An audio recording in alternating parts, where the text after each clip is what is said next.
천체의 격언 중에요. 이 초혼은 하늘에 의해 맺어지고 재혼은 인간에 의해서 맺어진다라는 말이 있다고 합니다. 아마 결혼에 좀 신중해야 한다 이런 의미도 담겨 있을 거고요. 또 결혼한 이후에는 부부 당사자들 간의 노력이 필요하겠다는 의미가 될 텐데요. 오늘 TV생활법정의 첫 번째 사건은 어렵게 재혼을 결심한 후에 남편의 노름과 불성실로 인해서 이혼을 또다시 생각하고 계신 아내의 이야기를 준비했습니다. 어떤 내용인지 화면으로 함께 보시겠습니다. 의뢰인 이미옥 씨가 살고 있는 아파트. 지금 이미옥 씨는 이혼을 생각 중이다. 21살 나이 차이를 극복하고 지금의 남편과 재혼해 살기 시작한 지도 벌써 7년째. 결혼 전 서로 아껴주며 행복하게 살자던 남편은 오히려 그녀를 힘들게 했다.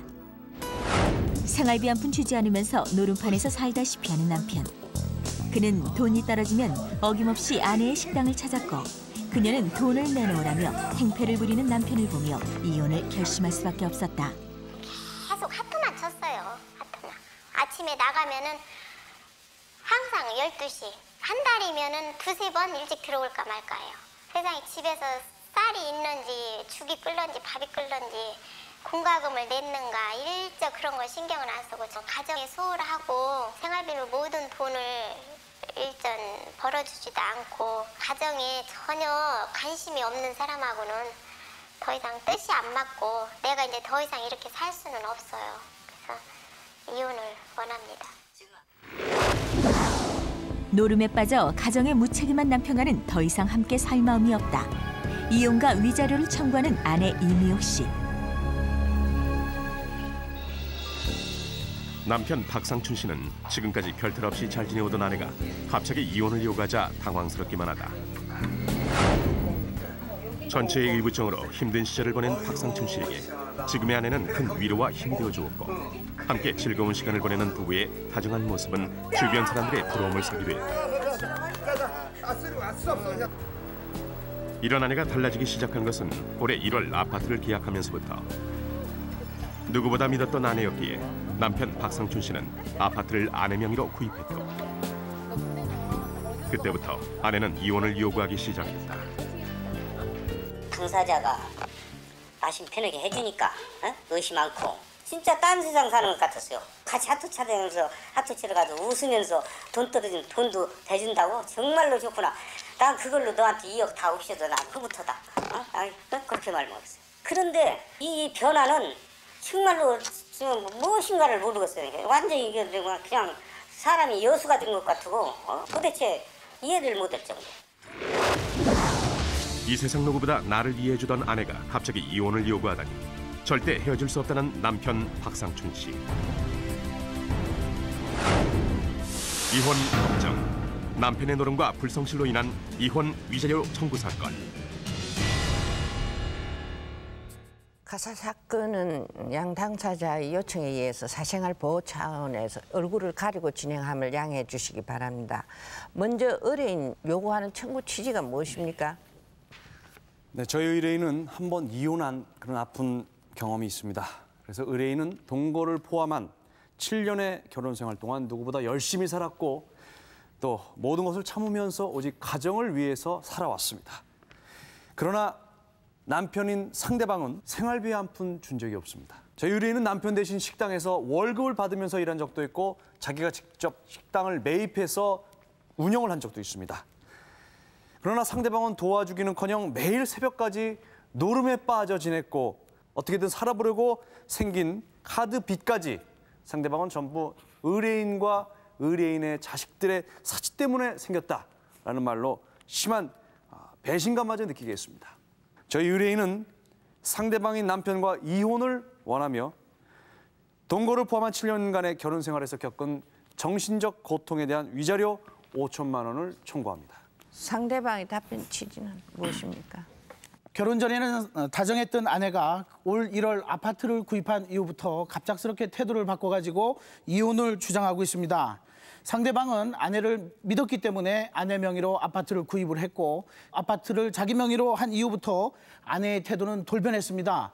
그럼 불성실했다고는 하지만 남편이 돈이 있었기 때문에 지금까지 생활을 해올 수가 있었던 것입니다. 상대방 박상춘 씨도 이번 일로 마음이 상한 것은 사실이지만 지금까지 쌓아온 정과 그리고 커다란 하자가 없는 이러한 결혼 생활을 굳이 재산 때문에 이혼을 한다는 것에 동의할 수가 없고 잘 화해를 해서 결혼 생활을 원만하게 유지하고 싶을 따름입니다. 의뢰인이 이혼 청구를 기각해 주실 것을 요구하는 바입니다. 상대방은 97년 동거를 시작을 하면서 지금까지 7년 동안 거의 매일 노름을 하고 있습니다. 저 의뢰인, 남편이 아침에 나가면 보통 몇 시쯤 들어옵니까? 평소 생활이 어떻습니까? 일찍 들어와야 12시예요. 예. 늦으면 3시, 2시 보통 그래요.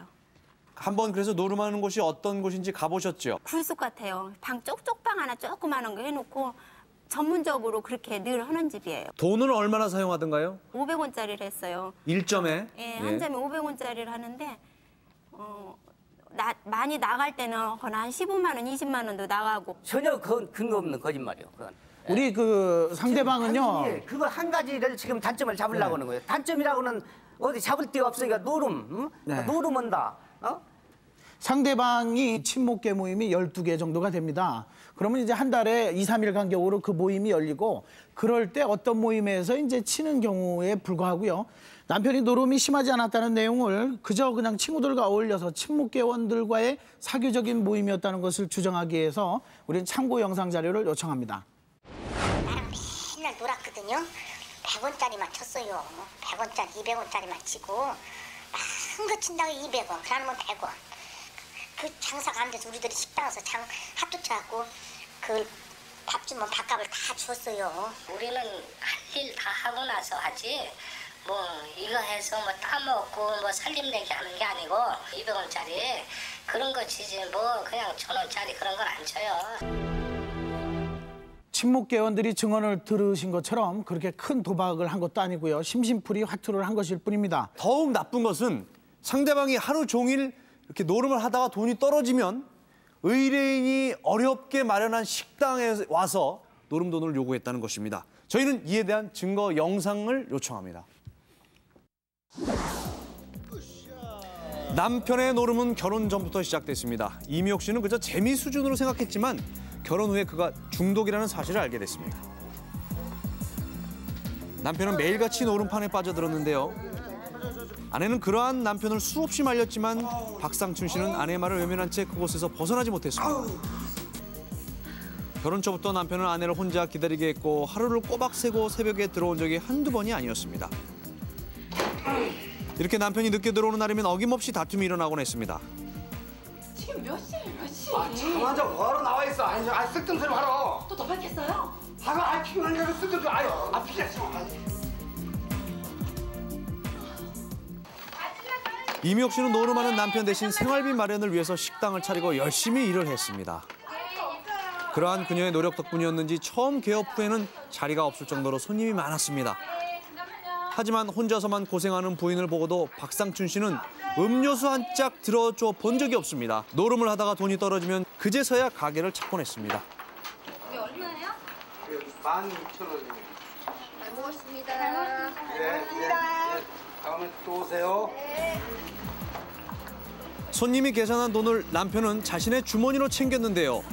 그러한 그를 다그치면 오히려 남편은 큰 소리치며 행패를 아니 지금 뭐 부렸습니다. 하는 거예요? 뭘 뭐해? 아니 지금 당신 숨어 있는 거 뭐예요?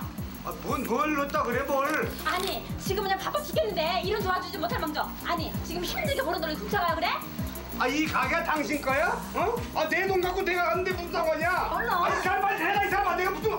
손님들이 있음에도 불구하고 박상춘 씨의 횡포는 계속됐고 그런 상황은 생계를 위해 노력하는 이미옥 씨에게는 죽기보다 힘든 현실이었습니다.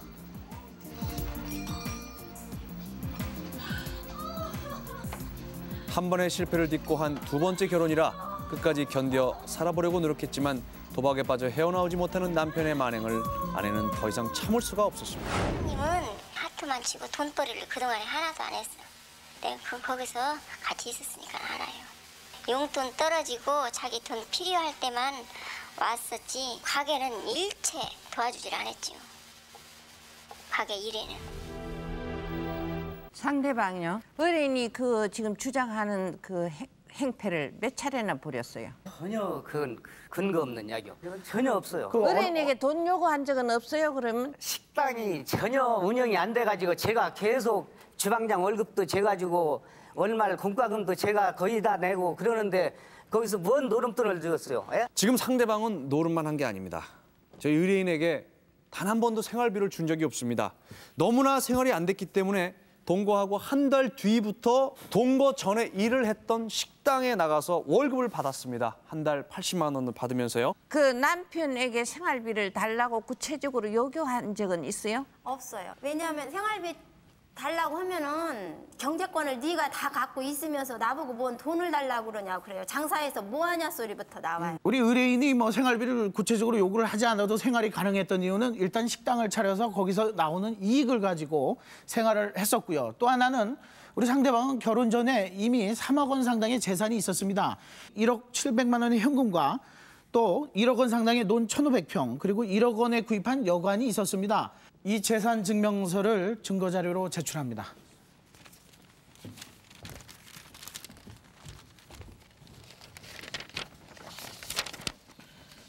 여기 이제 그 소지하고 있는 여관 땅. 그래, 알았습니다. 97년에 두 사람은 같이 살기 시작했습니다.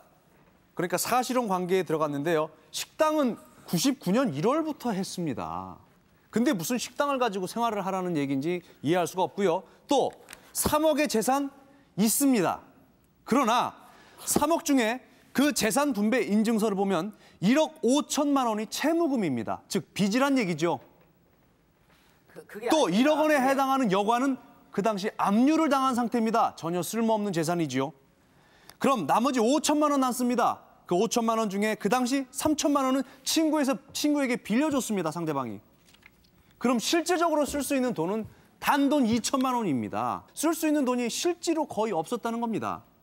오죽했으면 저희 의뢰인이 동거를 한 지 한 달 만에 월급 80만 원 받는 식당에 나갔겠습니까? 자, 의뢰인요. 예. 아무것도 돈도 되지 않는 사람하고 왜 그러면 결혼을 했어요?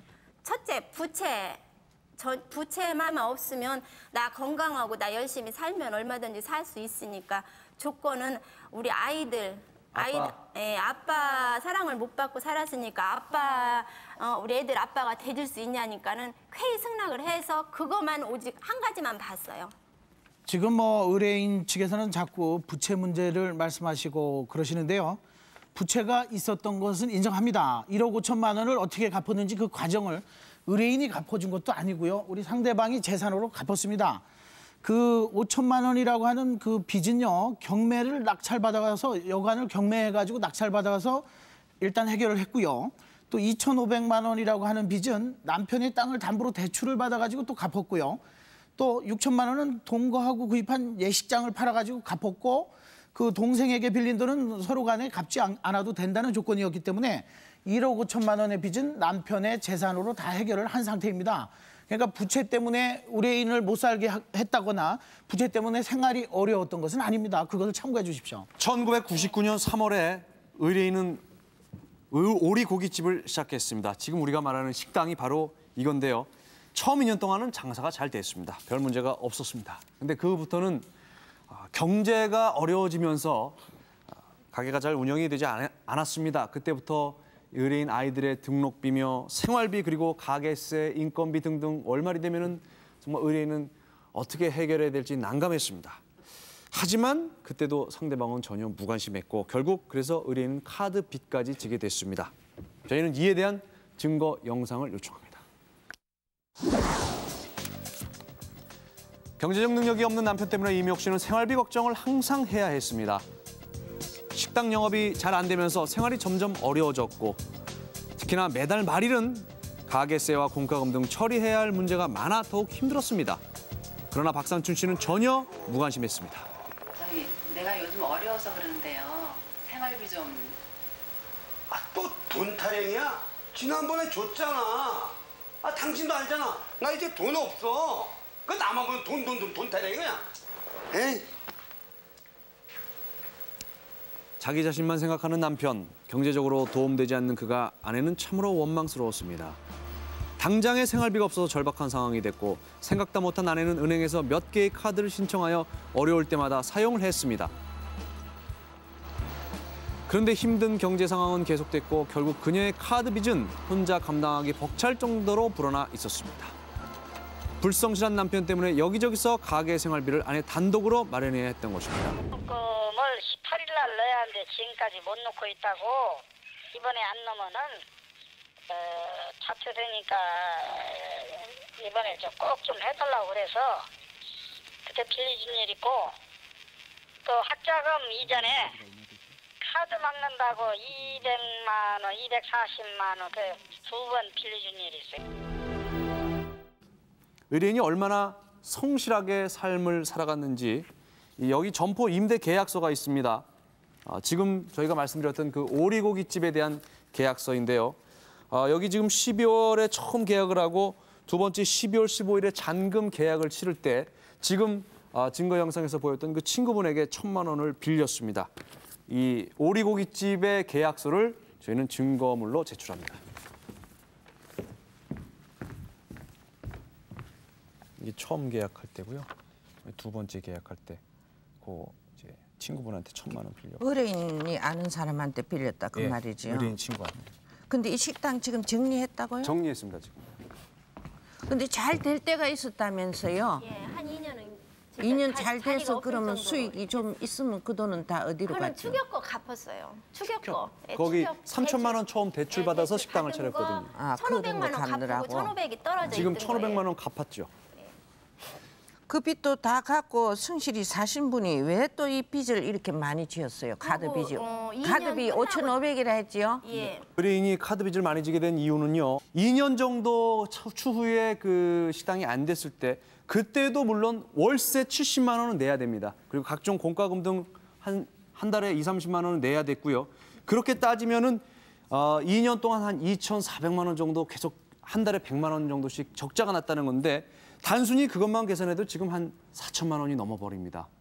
이런 모든 상황 때문에 카드 빚을 진 거지 그걸 가지고 의뢰인이 무슨 어디 빼돌렸다거나 다른 데 쓴 것은 전혀 아닙니다. 지금 의뢰인 변호인이 계산하는 걸 자꾸 들어보면은 계속 앉아서 뭐 까먹고만 있는 것 같은 생각이 듭니다. 식당이라는 것은 손님이 많을 때도 있고 적을 때도 있고 적더라도 식당이 운영될 만큼의 그 손님은 있게 마련입니다. 만약에 그게 없었다면 빨리 정리를 했었어야죠.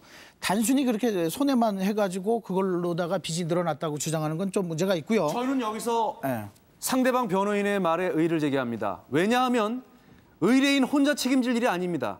그런 일이라면 남편인 상대방은 왜 가만히 앉아서 뒷짐지고 있었습니까? 제 모임이 많아가지고 거의 다 우리 모임이 와서 하고 우리 친구들하고 그래서 지금까지라도 현상 유지해서 애들 지금까지라도 지금 학교를 다니고 있죠. 그러면 벌써 4년 전에 그만뒀을 정도예요. 누룽지 같은 걸 끓여갖고 손님들에게 대접도 하고 그러셨잖아요. 그럼요. 제가 손수 날려주고 누룽지도 일일이 끓여가지고 제가 갖다 주고 손님도 막 실어오고. 네, 그리고 거짓말이에요. 그 주머니에 돈 떨어지면 들어와서 누룽지 해주는 신용하고서 카운터에 앉아서 계산해갖고 갑니다. 우리 상대방은요.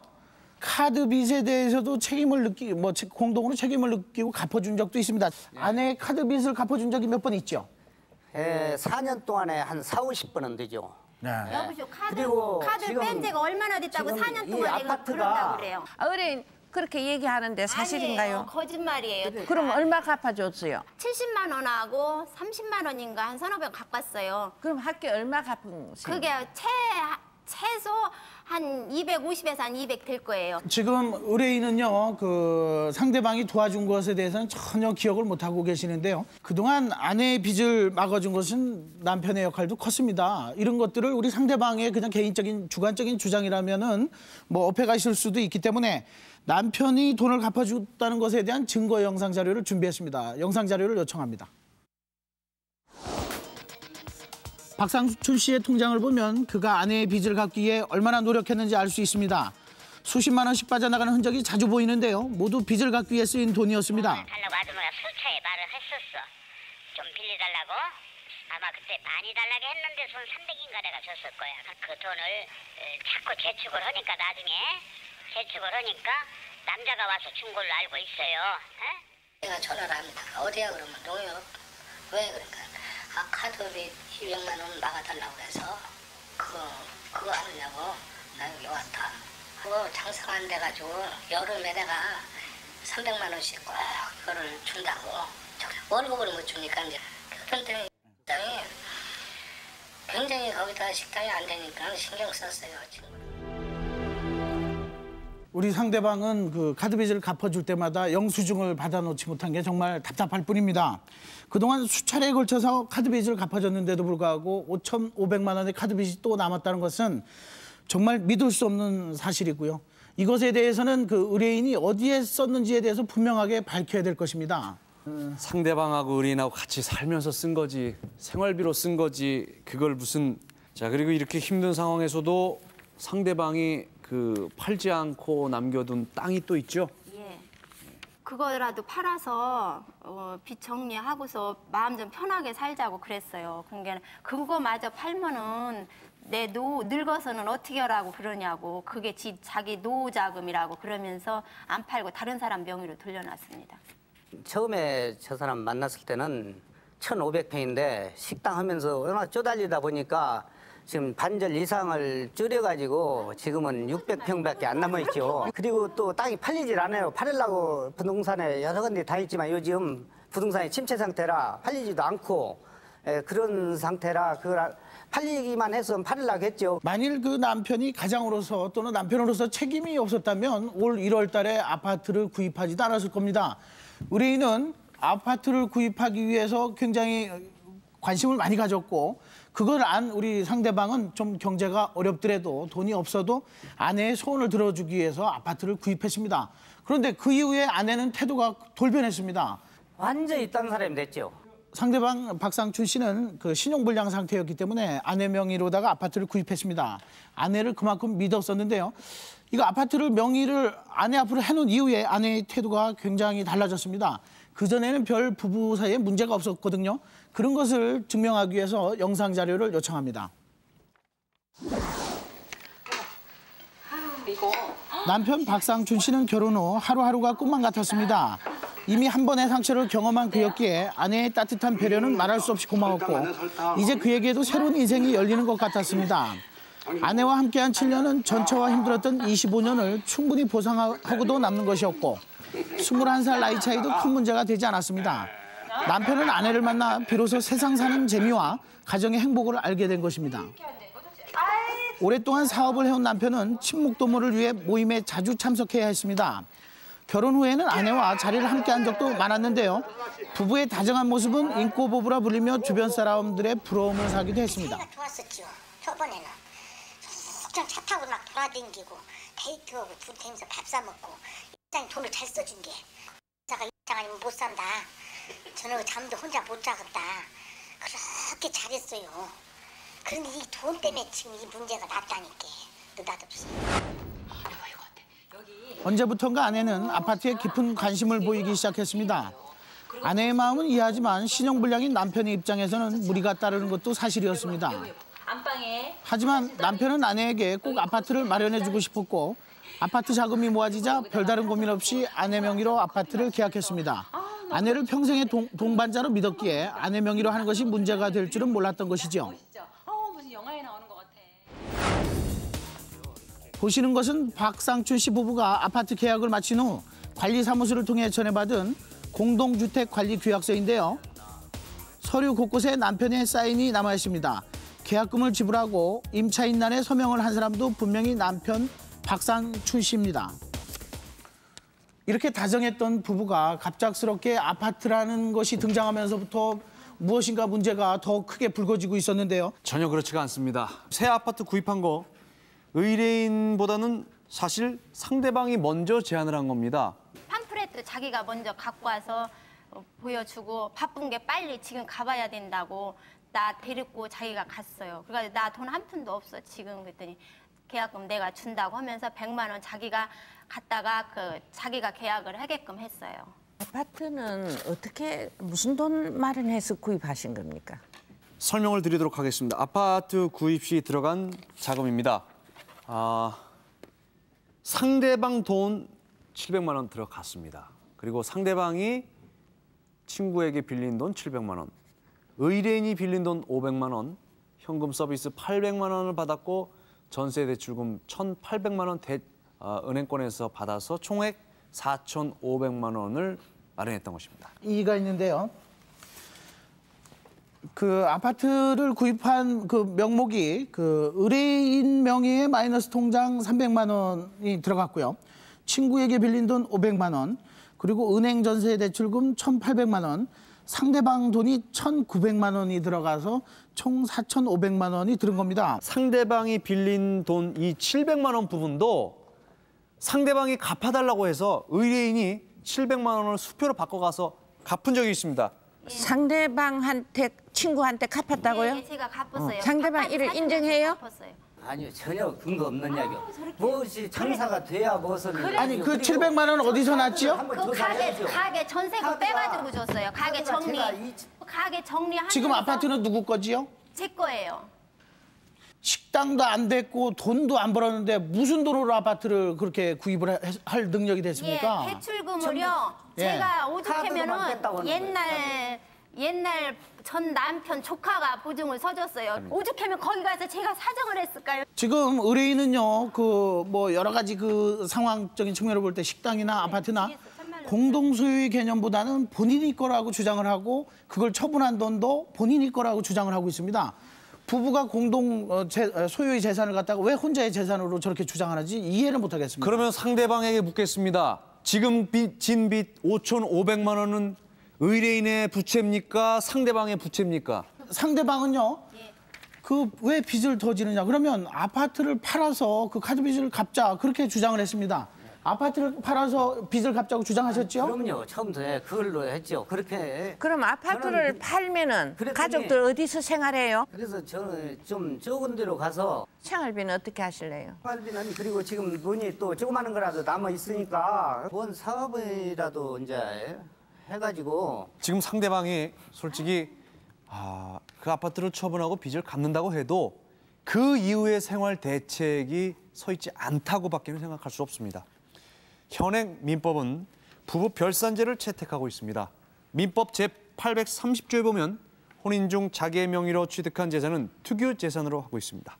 그렇기 때문에 올 1월에 구입한 아파트는 의뢰인 명의로 돼 있고 700만 원을 제외하고 전부 의뢰인이 마련한 돈이기 때문에 실질적으로는 아내의 소유라고 볼 수 있는 것입니다. 아파트를 구입하는 것도 그렇고 그 자금이 결국은 혼자에 의해서 이루어진 것으로 이렇게 주장하는 것처럼 들리는데요. 1995년 10월 10일 대법원 판례를 보면 부부의 일방이 혼인 중에 자기 명의로 취득한 재산은 그 명의자의 특유 재산으로 추정되지만 실질적으로 다른 일방이나 쌍방이 그 재산의 대가를 부담해서 취득한 것이 증명된다면 특유 재산의 추정은 번복되어서 다른 일방의 소유이거나 또는 쌍방의 공유라고 보아야 한다고 판시했습니다. 이 말은 다시 쉽게 말씀드리면 재산을 같이 이제 그 공유했거나 그것을 취득하는데 쌍방이 기여했다면 쌍방의 재산이라는 말입니다. 따라서 의뢰인이 주장을 그대로 따른다 해도 아파트 총 구입 비용의 약 37%, 우리 상대방이 주장한 바에 따르면 42% 정도가 이 아파트를 구입할 때 투자된 돈입니다. 그렇기 때문에 이 아파트는 의뢰인 것만이라고 주장하는 것은 무리가 있습니다. 이제 변론을 정리를 하고자 하거든요. 변호인들이 마지막 최종 변론해 보세요. 네, 지금 의뢰인은 상대방에게 이혼을 청구합니다. 상대방은 의뢰인의 남편으로서 또 의뢰인 아이들의 새로운 아버지로서 자격이 있는지 의심스럽습니다. 상대방은 아내인 의뢰인이 쓴 돈을 마치 남이 쓴 돈처럼 생각합니다. 그러면 7년 동안 상대방은 어디 가서 밥을 먹었으며 누가 빨래를 해줬으며 누가 청소를 해줬습니까? 어디서 잠을 잤습니까? 전기세, 수도세는 누가 냈습니까? 상대방이 적극적으로 생활비를 벌어다 준 적이 있습니까? 결혼이란 가정에 충실할 것을 전제로 하고 최소한 가정을 유지하는 것이 필요합니다. 부부는 가정 유지에 공동으로 노력해야 할 의무가 있습니다. 의뢰인은 더 이상 견딜 수가 없습니다. 여기서 의뢰인은 상대방과 이혼할 것을 원하며 아울러 지금까지 정신적, 육체적으로 힘들었던 것을 감안하여 위자료 5천만 원을 청구하는 바입니다. 상대방 변호인. 이 자리에 앉아있는 상대방 박상춘 씨도 가슴이 답답합니다. 오늘 돈에 대한 얘기가 너무 많이 나와서 정말 저도 답답합니다. 가정이라는 것이 과연 돈으로만 이루어질 수 있는 것인지. 57의 한 번의 아픔이 있었기 때문에 우리 상대방 박상춘 씨는 가능하면 이러한 어려움을 딛고 가정을 잘 유지하고자 노력했습니다. 그동안 수차례 아내의 카드 빚을 갚아주기도 했고요. 그럼에도 불구하고 아내는 또 5,500만 원의 카드 빚을 지고 있습니다. 게다가 공동으로 마련한 아파트도 자기 소유라고 주장을 하면서 거기에 대한 권리를 전혀 인정하지 않고 있습니다. 자신은 아파트를 가지고 떠나가겠다고 하고 게다가 한 푼도 없는 남편에게 5천만 원의 위자료를 요구하는 것은 지나치다고 생각이 됩니다. 서로의 잘못을 반성하고 초심의 마음으로 돌아가서 따뜻한 가정을 유지하고 서로 성실하게 일을 해서 빚을 갚아가면서 행복한 가정을 꾸릴 수 있도록 이혼 청구를 기각해 주시고 그에 따른 위자료 5천만 원 청구 요구도 기각해 주실 것을 부탁드립니다. 네, TV생활법정 첫 번째 사건의 양측 변호인 최후 변론까지 모든 진술 들어보셨습니다. 과연 이 이혼 여부는 어떻게 결정이 날지 또 그에 따른 위자료 청구는 받아들여질지 궁금하실 텐데요. 잠시 후에 판결이 있겠습니다. 큰맘 먹고 구입한 값비싼 페르시안 고양이. 알고 보니 전혀 다른 품종이었다는데 두 마리의 고양이를 놓고 벌이는 치열한 진실기. 과연 누구의 말이 옳고 누구의 말이 그른 것일까?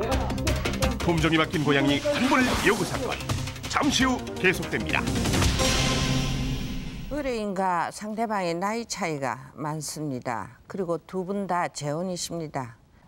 상대방이 노름을 했다 하지만은 가산을 탕진할 정도의 노름을 해야 이혼 사유가 되는데 본인 돈으로 본인이 노름하고 있는 것이에요. 그래서 굳이 이것이 이혼 사유가 되지 않고 생활비를 안 주었다는 것에 대해서는 상당히 책임감이 없다고 인정은 되지만은 우리 법상 이렇게 돼 있습니다. 부부는 서로 동거하고 서로 부양하고 협조해야 됩니다.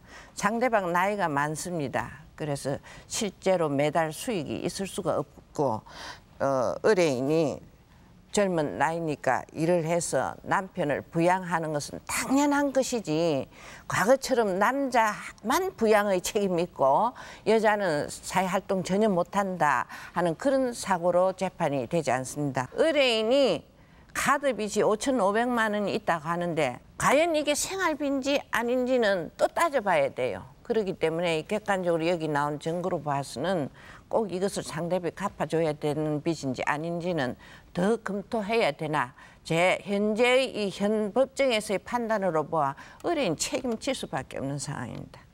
따라서 이 사건의 경우 의뢰인은 상대방에게 이혼 및 위자료 청구를 했지만은 제가 아무리 봐도 상대방이 좀 무책임하다는 면은 있으나 재판상 이혼 사유는 전혀 해당되지 않기 때문에 의뢰인의 청구는 기각하는 바입니다. 이혼 법정 처음으로 기각된 이번 사건, 양측의 입장을 들어봤습니다. 집안에 관심을 안 두지 않거나 그러지는 않았죠. 좀 늦게 들어가는 것은 애들은 좀 편안하게 좀 TV도 보고 이제 그러라고 늦게 들어가는 좀 있고 더 애들한테랑 가정에 더 신경을 쓰는 방향으로 할게요. 정말 여기까지 오기까지 많이 힘들었어요. 많이 생각도 많이 하고 그랬는데 마음 한구석은 속상해요. 정말로 자기 그동안 삶을 반성을 하고 정말로 자기 패턴이 바뀌어진다면은 다시 한번 시작해보고 싶어요. 역경을 딛고 다시 출발하는 이들 부부의 행복을 진심으로 기원합니다.